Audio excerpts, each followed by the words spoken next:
Hello learners, welcome to educational channel. तो आज हम लोग पढ़ेंगे इंट्रोडक्शन ऑफ मैरी विल्सनक्राफ्ट के बारे में। तो चलिए स्टार्ट करते हैं इसको। पहले हम लोग थोड़ा सा विल्सनक्राफ्ट के बारे में बैकग्राउंड जान लेंगे कि विल्सनक्राफ्ट कौन है। मैरी विल्सनक्राफ्ट वाज बोर्न ऑन 27 अप्रैल। 27 अप्रैल को मैरी विल्सनक्राफ्ट का जन्म हुआ था 1759 में। ठीक है। Next, she was born the second of 7 children of Elizabeth Dixon and Edward John Wollstonecraft। इसका मतलब जो एलिजाबेथ डिजॉन एंड एडवर्ड जॉन का जो 7 चिल्ड्रन थे, उस 7 चिल्ड्रन में से सेकेंड चाइल्ड था मैरी विल्सनक्राफ्ट। क्लियर है। चलिए नेक्स्ट जाते हैं। In 1784, at the age of 24, Mary Wollstonecraft opened up her own school for girls at Newton green. इसका मतलब देखिए 1784 में मात्र 26 साल के अंतर्गत मैरी विल्सनक्राफ्ट ने क्या किया था, एक गर्ल्स स्कूल ओपन किया था। ठीक है। तो 24 ईयर में मैरी विल्सनक्राफ्ट गर्ल्स स्कूल ओपन किया था। कहाँ पर? न्यूटन ग्रीन पर। ठीक है। चलिए next. She was an English writer. वो एक इंग्लिश राइटर थे, उसके साथ साथ एक फिलोसोफर थे और क्या थे, एक एडवोकेट ऑफ वुमेन्स राइट्स। इसका मतलब जो मैरी विल्सनक्राफ्ट थे, वो जिसके लिए सबसे ज्यादा आवाज उठाए थे वो है वुमेन्स राइट्स। ठीक है। अच्छा नेक्स्ट देखिए। She was a moral political philosopher whose analysis of the condition of women in modern society retains much of its original radicalism।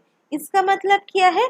इसका मतलब है कि उन्होंने पॉलिटिकल फिलोसोफर के साथ साथ वुमेन एजुकेशन की जो कंडीशन है उसके ऊपर फोकस किया था। उसके साथ साथ हमारी जो सोसाइटी है, उन सोसाइटी में मॉडर्न सोसाइटी के लिए जो मॉडर्न एजुकेशन जो सिस्टम है, एजुकेशन सिस्टम, हर एक वुमेन को जो एजुकेशन सिस्टम मिलना चाहिए उसके ऊपर भी उन्होंने फोकस किया था। ठीक है। चलिए नेक्स्ट अब हम लोग पढ़ेंगे contribution of the society. Society में उनका क्या कंट्रीब्यूशन था उसके बारे में हम लोग आज जानेंगे। ठीक है। तो देखिए पहला पॉइंट ही है कि Mary Wollstonecraft is a mother of feminist.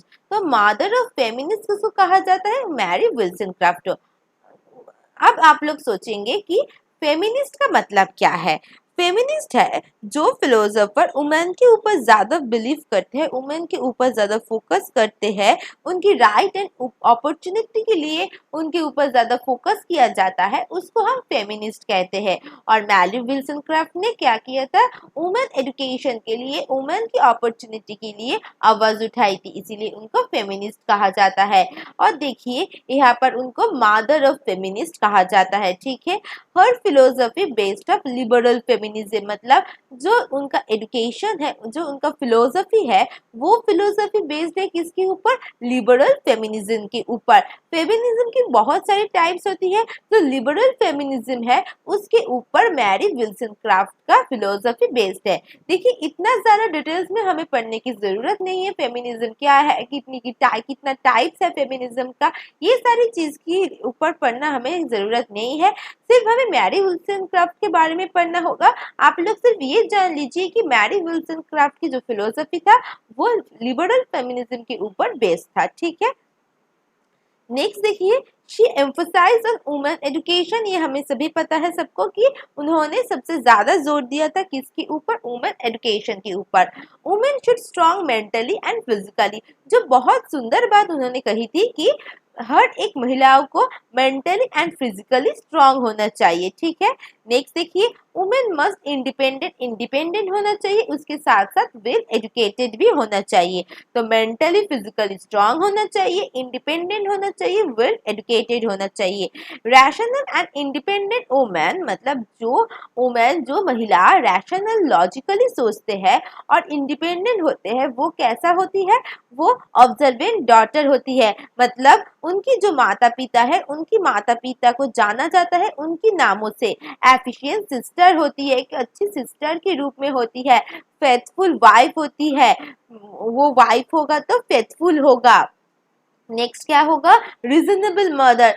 क्यों रीजनेबल मदर की बात यहाँ पर बोली है, देखिए जो उनका चाइल्ड होगा, उनकी चाइल्ड की रैशनल डेवलपमेंट के लिए मदर को भी रैशनल होना चाहिए, रैशनल एजुकेशन प्रोवाइड करना चाहिए। इसीलिए मैरी विल्सन-क्राफ्ट ने कहा कि हर एक महिला को रैशनल एजुकेशन मिलना चाहिए और इंडिपेंडेंस देना चाहिए, तभी वो रैशनेबल मदर्स हो सकेंगे, तभी वो खुद की जो बच्चे हैं उसको रैशनल डेवलपमेंट कर सकेंगे। ठीक है, नेक्स्ट देखिए क्या है, a educated woman has significant contribute in social welfare. उन्होंने कहा था कि हर एक महिला भी सोशल वेलफेयर के लिए बहुत ज्यादा कंट्रीब्यूट करती है, क्योंकि हमारी सोसाइटी तो मेन एंड वुमेन से बनी है ना, पुरुष और महिला दोनों को मिलाकर ही जो सोसाइटी बनी है। ये तो नहीं है ना सिर्फ पुरुष ही सोसाइटी के लिए है, वुमेन नहीं है, तो पुरुष एंड जो महिला है दोनों को मिलाकर सोसाइटी गठित हुई है, तो दोनों की सिग्निफिकेंट रोल प्ले होती है सोशल वेलफेयर पर, मतलब समाज की कल्याण के लिए दोनों की ही जरूरत है। सिर्फ ये नहीं कि सिर्फ वुमेन की जरूरत होगा, मेन की नहीं, वुमेन एंड मेन दोनों की ही जरूरत होगा। ठीक है, चलिए नेक्स्ट क्या है, देखिए एजुकेटेड वुमेन। ठीक है, जो महिला शिक्षा प्राप्त करेंगे, वुड नॉट वेस्टिंग, वो क्या नहीं करेंगे, वो वेस्टिंग नहीं करेंगे, समय को नष्ट नहीं करेंगे। किस चीज के ऊपर, एंटरटेनमेंट के ऊपर, मतलब नाच गान ये सारी चीज को करके वो समय को नष्ट नहीं करेंगे। तो ये सारी चीज के ऊपर फोकस नहीं किया है विल्सन क्राफ्ट ने, उन्होंने ये जो एंटरटेनमेंट है उसको रिजेक्ट कर दिया है। ठीक है, नेक्स्ट क्या है, वुमेन ऑलवेज, मतलब महिला क्या करेंगी, मैनेज करेंगे, किसको मैनेज करेंगे, हाउस होल्ड को मैनेज करेंगे और चिल्ड्रन को मैनेज करेंगे। तो वुमेन एजुकेटेड होंगे, मगर उनका काम क्या होगा, देखिए यहाँ पर अगर क्वेश्चन पूछा गया कि मैरी विल्सन क्राफ्ट ने क्या कहा था कि एजुकेशन प्रोवाइड की थ्रू वुमेन इकोनॉमी को ग्रोथ करेंगी सोशल वेलफेयर के लिए, क्या, और एक ऑप्शन दिया गया सेकेंड ऑप्शन की वुमेन एजुकेटेड होके हाउस होल्ड को मैनेज करेंगे और चिल्ड्रन को मैनेज करेंगे, और चिल्ड्रन को रैशनल बनाने के साथ साथ जब चिल्ड्रन को रैशनली वो लोग डेवलपमेंट करेंगे तभी सोशल वेलफेयर होगा। तो ये दोनों स्टेटमेंट अगर पूछा गया तो सही आंसर क्या होगा, ये वाला, क्योंकि विल्सन क्राफ्ट का मानना था कि इकोनॉमिक ग्रोथ की जरूरत नहीं है वुमेन के लिए, सिर्फ वुमेन एजुकेटेड होंगे, उसके साथ साथ हाउस होल्ड को, मतलब घर को संभालेंगे, उसके साथ साथ जो चिल्ड्रन है उनका, जो बच्चे हैं उनका, उसको संभालेंगे। ठीक है, नेक्स्ट क्या है, she focus on equal education. Equal education की बात बोली गई है यहाँ पर। शी आर्ग्यूज को एजुकेशन का मतलब क्या है कि महिला और पुरुष एक साथ एक स्कूल में पढ़ेंगे। नेक्स्ट है इनफॉर्मल एजुकेशन की बात बोली गई है। देखिए मेरी विल्सन क्राफ्ट ही था जो ऐसा वुमेन था जो पहली बात को एजुकेशन एंड इनफॉर्मल एजुकेशन की बात बोली है। नेक्स्ट है कन्वर्सेशनल मेथड्स, मतलब डिस्कशन के थ्रू पढ़ाया जाएगा, और किसको इंपॉर्टेंस दिया है विल्सन क्राफ्ट ने, फिजिकल एक्सरसाइज को। ठीक है, चलिए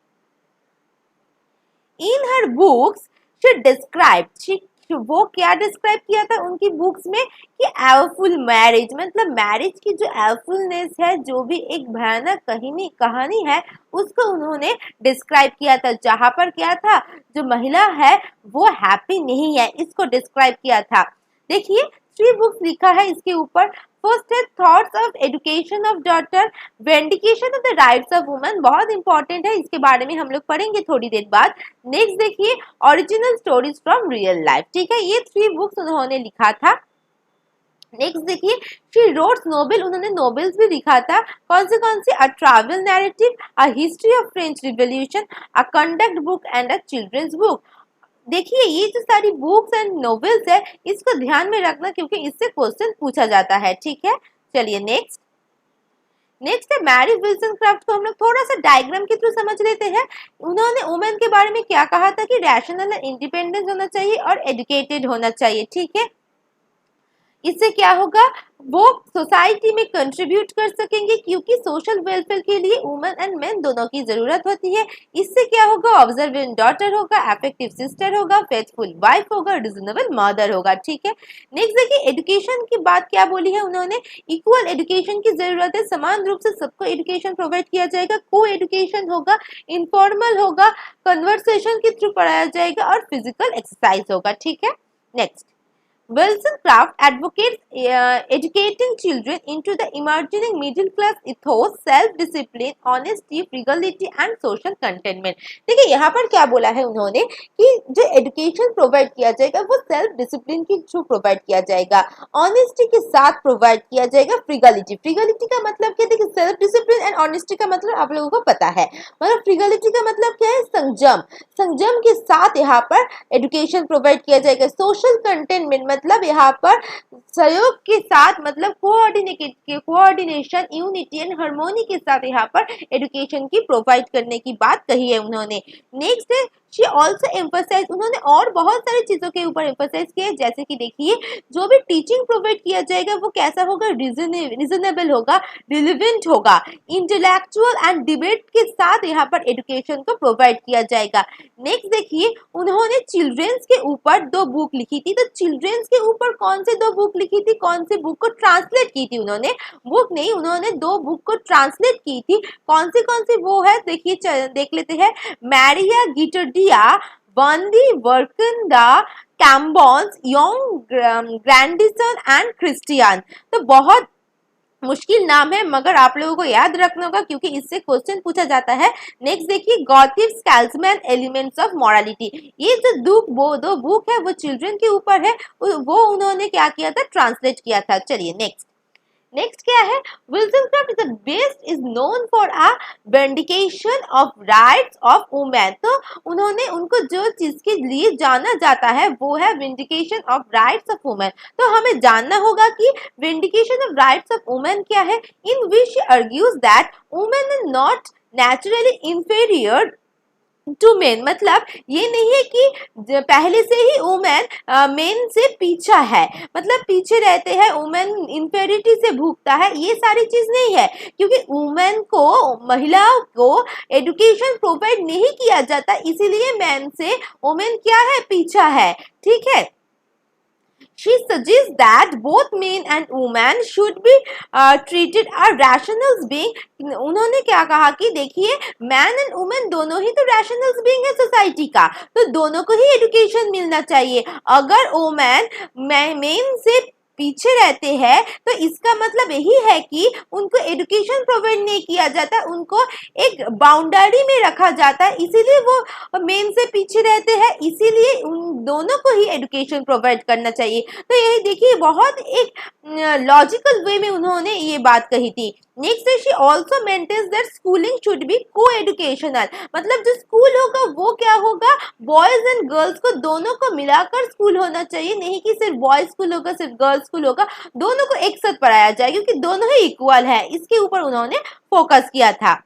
चलिए अब कुछ बुक्स के बारे में जान लेते हैं, बहुत इंपॉर्टेंस है, थोड़ा सा ध्यान में रख के आप लोगों को पढ़ना होगा। देखिए फर्स्ट बुक्स क्या क्या है मैं बोल देती हूँ, thoughts of education of daughters, a vindication of rights of women, मैंने अभी अभी पढ़ाया है।